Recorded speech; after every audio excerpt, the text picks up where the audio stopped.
All right, welcome back. Hope everyone's having a lovely day, a lovely night wherever you're from. And real quick before we get started, as always, I want to give a lovely shout out to the channel members on this channel.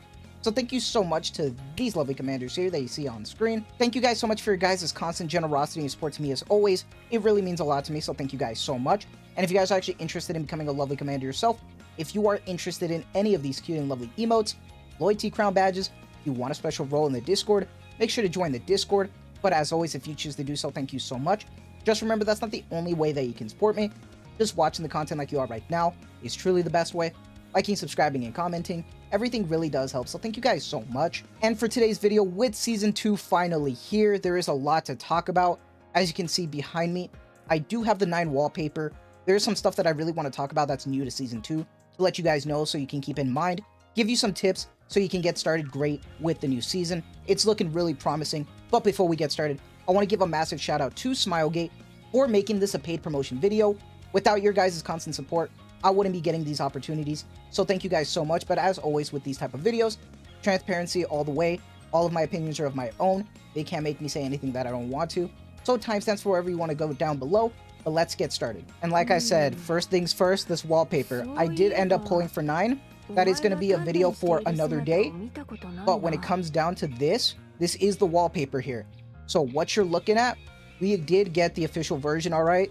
No censorship here, none of that, nonsense. So that's great. A lot of gooners just saw their phone and like fell down and like almost fainted out of relief. You know what I mean? So we got that. We're good to go. So I'm really happy about that personally. So great stuff. But also we have the Galactic Disaster new season here.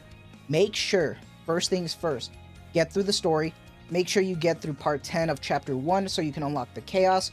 Lots of stuff here. Once you clear this, remember you can unlock Nebula Distortion. But more importantly, we need to talk about the supply store. Because with this introduction, we have like the usual stuff that you can buy. But one of the more important things to talk about is this flash of potential.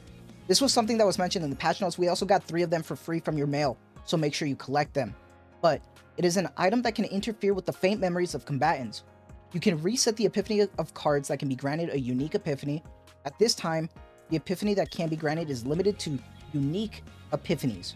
So keep this kind of restriction in mind. But how does it work? Let me show you how it works. Now you know where to collect them, but you have 3 to go with. And mostly they were here because of the whole Tressa Cassius situation, just in case you wanted to switch, your epiphanies around. But I actually decided to use them on my Nadja because for what I wanted to do with her, I realized that I wanted to go focus more on a support Nadja, especially because of the way my bottomless hunger is. I want to utilize her in a more support way. So definitely switched my voluntary control just to get used to how this works and the shackles of hunger. But I do have one more and I want to switch it. So when you're looking at your save data here, you see this on the top right, this remanifestation. You click that, and it says that it's going to use 1 flash of potential, and it's only for 1 card. So do keep this in mind. And then when you hit confirm, you get to choose which card you want to do.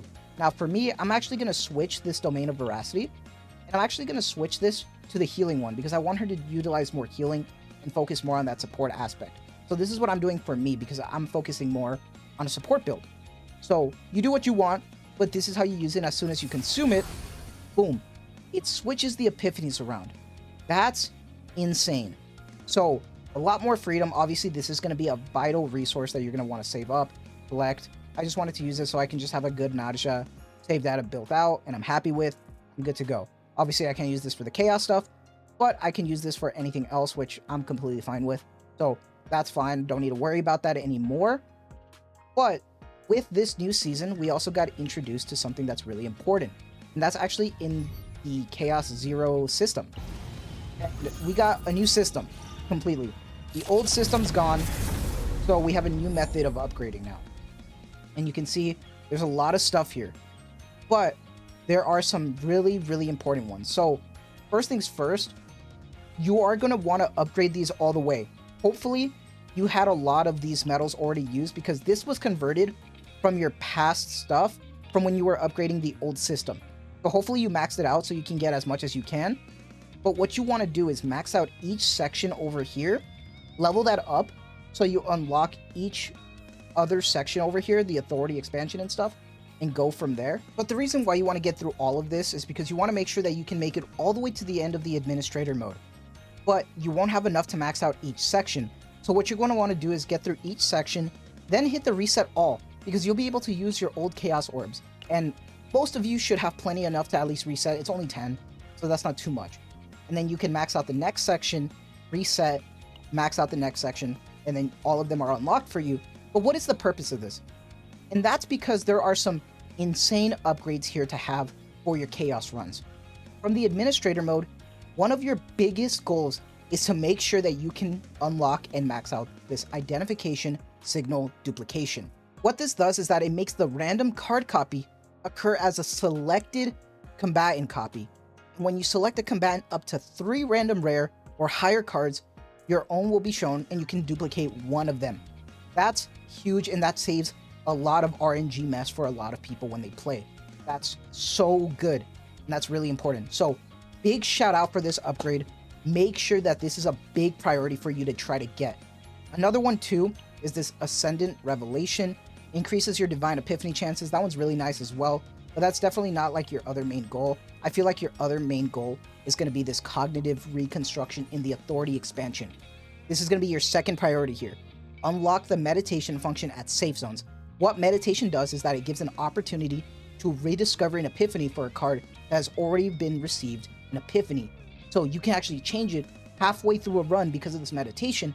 Now remember, this costs credits, but a lot of people would use their credits to try to, like, you know, switch up cards, try to delete a bunch of cards. Now you don't really need to worry about that now because of the way that this selected combatant copy works now. So this is your main priority. And then after this, go for cognitive reconstruction. And then everything else is kind of fair game. So what I went for me personally, I went for Ascendant Revelation because it increases the Divine Epiphany chance. Following that, I went with the Unidentified Coordinate Call in Authority expansion because this increases the chance of, you know, encountering the Divine Delegates. And this other one, this Broaden one, is just to get even stronger ones. So go for that as well. And then Depth Scans, which have the rare Great Unidentified Areas that are just really nice. The Restock for delaying shop that can just help you. And then getting Cognitive Flash, which increases your Epiphany chance by 3%. Really good stuff here. But this is just like a quick little guide so you can go for the really good ones so you can start out your runs and you don't have to stress anymore about the copy card stuff. And then going from there, then you can slowly build up the attack, the defense, and the health. Build that up over time. But mostly the copy one, especially that meditation, is really important. And I figured to give you that tip while we're still pretty much in day 1 of season 2. Me personally, I'm having a lot of fun with this. I mean, the story, I actually enjoyed the story, and there are free merges right now with the Codex. So what you can do is actually use the Codex, and you can see that there are new values, higher save data as well, but also special save data right here. Remember that this is kind of like the weird god one that's really strong, and you get more crystals of discord and chaos orbs, but you can't keep your save data and stuff, and this unlocks more lore. So there are some different stuff here going on, but mostly I wanted to just point those things out for you guys just so you can get a quick head start. So hopefully this all helps you, but at the end of the day, just have fun with it, don't stress. But a lot of this quality of life is really improving like the more casual nature of the game, with also just having fun with runs. So I'm excited for all of that. Once again, I really hope this helps because I just wanted to give some tips, show you how that stuff works, especially with the introduction of this new season. But more importantly, I want to just give a massive shout out to all of you guys for always watching the videos, no matter if it's Nikkei, even if it's this, if you just put me in the background. I just want to say thank you, because all your time just to watch or listen really means a lot to me for someone like me. So thank you, and once again, shout out to Smilegate for making this happen. So thank you to all of you for the constant support. Take care, and have a good one.